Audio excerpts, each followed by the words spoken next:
জয় হিন্দ। যুদ্ধ বিমান প্রত্যেকটা দেশের ডিফেন্স পাওয়ার কতটা শক্তিশালী সেটা নির্ভর করে অনেকখানি সেই দেশের যুদ্ধ বিমানের ওপরে, ফাইটার এয়ারক্রাফটের ওপরে। এই ফাইটার এয়ারক্রাফটকে বিভিন্ন জেনারেশনে ভাগ করা হয়, যে কতটা প্রোগ্রেস করেছে। যেমনি পাকিস্তান যে ইউজ করে F-16, আমেরিকা যে দিয়েছে সেটা হচ্ছে 4 জেনারেশনের ফাইটার এয়ারক্রাফট। আমাদের যে রাফেল সেটা 4.5 জেনারেশনের এয়ারক্রাফট। আর যেটা আমরা তৈরি করতে চলেছি অ্যামকা, সেটা হবে 5th জেনারেশনের ফাইটার এয়ারক্রাফট। বন্ধুগণ, একটা রিকোয়েস্ট ভিডিওতে আগে বেরিয়ে যাওয়ার আগে, যে যদি ভিডিওটা ভালো লাগে তো ভাইকে সাবস্ক্রাইব করে একটু সাপোর্ট করবেন আর একটা লাইক দিতে ভুলবেন না।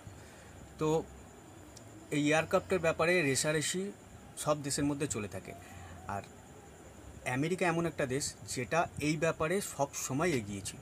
যখন সারা বিশ্বে 4 জেনারেশন নিয়ে কিভাবে তৈরি করব, কি করব, তখন আমেরিকা অলরেডি 5th জেনারেশন তৈরি করে ফেলেছিল, 5th জেনারেশনের ফাইটার এয়ারক্রাফট।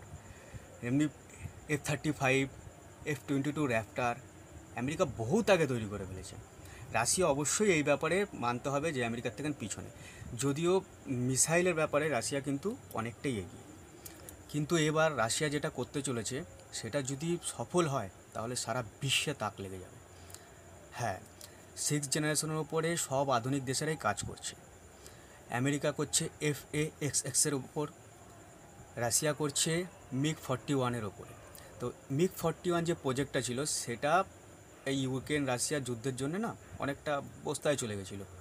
তো এখন আবার রাশিয়া ঘোষণা করেছে যে সেই প্রজেক্টটা আগে নিয়ে যাবে, বা ওই যুদ্ধ বিমানটা তৈরি করার দিকে এগোবে।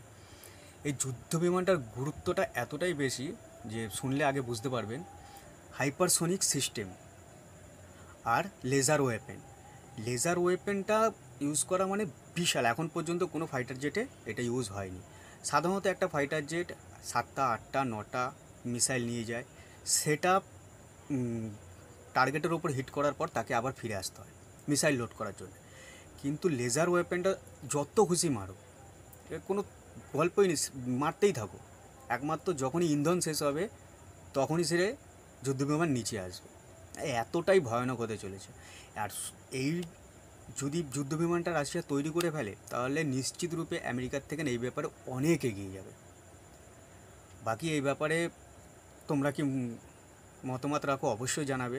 আমরা যেহেতু রাশিয়ার একটা মিত্র বন্ধুই, বা আমরা যেহেতু ফ্রেন্ডলি কান্ট্রি, তো আমাদের তরফ থেকে একটা শুভেচ্ছা তো থাকবে।